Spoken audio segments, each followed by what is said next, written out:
Hi guys, Alistair Taylor down at Lytham Golf Academy, and today we're going to be reviewing my second drop from My Golf Crate.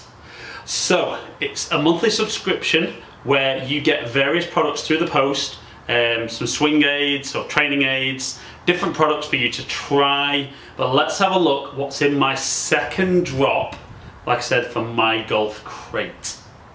Okay then, so what is in My Golf Crate for this month? So we have got a leather Srixon glove, half a dozen of the Srixon AD333s, yellow and white. We've got a couple of hand warmers, which will be invaluable for me this winter. Packet of Tiger tees, wooden tees. We have got some portable alignment sticks, and we've got National Club Golfer magazine. Okay then guys, so we've seen the contents of the box. So obviously the glove will be useful. The golf balls, particularly if you haven't played Srixon AD333, great opportunity for you to try that ball. Fantastic all-round ball for all standards of golfers. We've got some wooden tees, obviously the Tiger tees. You can kind of have a bit of an idea as to how far you're going to push them into the ground, which will help. But I'm going to do the rest of the video on the alignment sticks and show you some of the very obvious uses for it, but some of the things that can help you improve your swing and ultimately help you improve your golf. Right then guys, so we've got the alignment sticks. Let's look at just 2 or 3 very simple drills, ways that you can use these alignment sticks to help you with your setup and maybe help with different parts of your golf swing, takeaway, downswing, and understanding kind of where the ball sets off to improve those golf shots. So the first simple one is, like the alignment sticks say, to help with your alignment.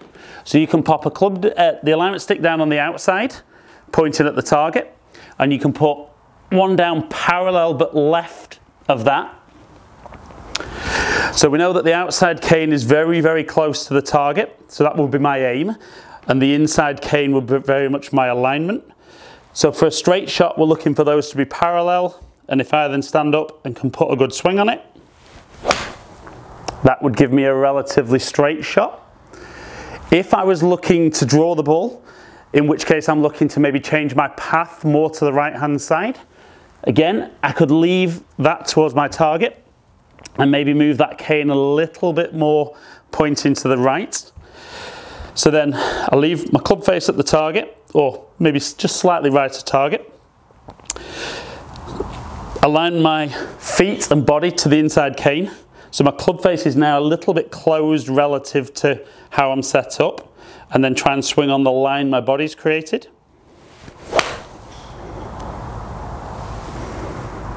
And there's that little draw.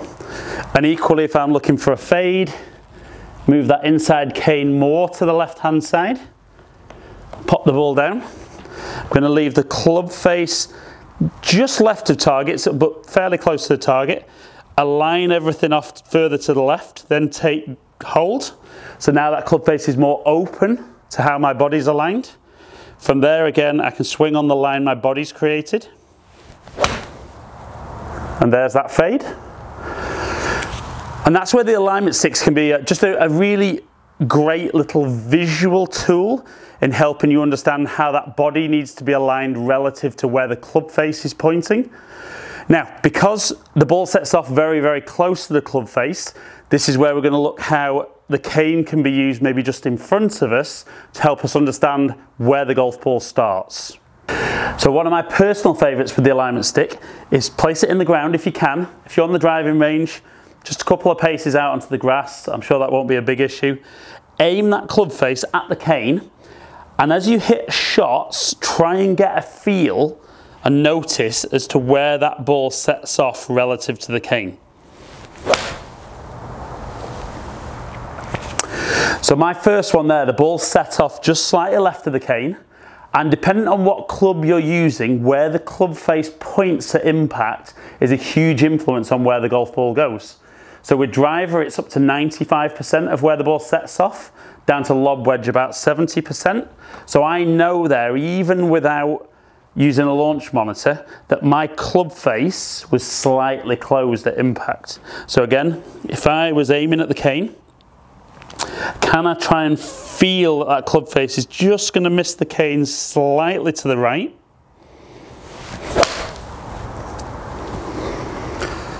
That was absolutely perfect. So I know that because my swing path is a little bit from the inside, if I can get that ball to set off just right at the cane, the ball's going to set off a little bit right and draw back. But certainly having an alignment rod in the ground and noticing which side the ball is missing the cane is a great little indicator of where that club face is pointing relative to the target. And then with a little bit of practice, you can get used to feeling what you need to do through impact to get that ball to set off in a better direction.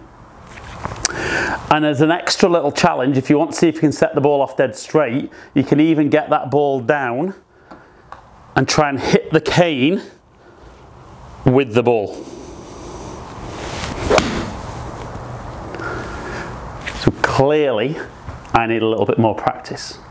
So if you've managed to do that well and get that ball setting off closer to where you want with more club face control, then you might be looking at things like how I start my takeaway or where the club is on the way down. And that's where using a cane behind you as a little reference point, that as you swing back, trying to get the club shaft to match up to that alignment rod on the floor. Can also be a great way of feeling that as you start your downswing, as the club gets down to waist height, can you get that shaft to match up to the angle you've put the alignment rod on the floor? So if you were wanting to swing more to the right with your swing halfway down, we'd want that stick to match up as though it was pointing out to the right more. Whereas if I was looking to hit a fade, I could get the alignment stick pointing more to the left, and then on my way down, can I get that club shaft a little bit closer to there and get that feeling of the club working left through impact? Equally, if you're a guy who struggles with the club moving too far on the inside on the way back, you could get that feeling on the start of the takeaway of as the club works back, can you get that club shaft to match up more to that alignment stick? If not, you'll see how that club really crosses over, and that will be much more on the inside. So you can practice that little rehearsal, try and get a feel that those shafts match each other more to help with the start of the takeaway. Okay guys, so like I said there, just 3 simple little drills, one that's going to help you with setup, one that's going to help you a little bit about maybe takeaway, maybe a little bit about swing path in the downswing, but also a final drill, the second drill in there, sorry, about how we're going to control that club face a little bit more impact to better influence where the ball sets off. Okay guys, as ever, really appreciate you taking the time to watch my videos. Hope you've enjoyed it. If you've enjoyed the stuff in my golf crate, go to their website, sign up, get that monthly drop for yourselves. But as ever, appreciate you taking the time to watch my videos. Comment below, let me know if you've kind of already signed up for my golf crate. I'll try and get back to as many people as I can. Subscribe to my channel if you don't already. Please follow me on all the social media platforms, all under Ali Taylor Golf. Hopefully catch up with some of you guys down here in the future. Stay in contact.